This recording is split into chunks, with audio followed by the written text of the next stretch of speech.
how to turn off auto dubbing on YouTube. So if you're running into a situation where YouTube is auto dubbing the audio for a video and you want to turn it off, it's really easy to do.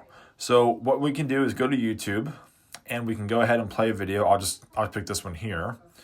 And I'm not sure if it's going to play the audio here, but we'll give it a shot. So that may have been playing the audio, but to fix this, all you have to do is go to the gear icon at the top right corner here, and you'll get an option here that says audio track. And as you see, it says Spanish here. So we can go ahead and click that and go ahead to the original audio that the video was recorded in, which is English. So we can go ahead and click English, and it'll update and fix it automatically. So that way the audio is in the correct English setting.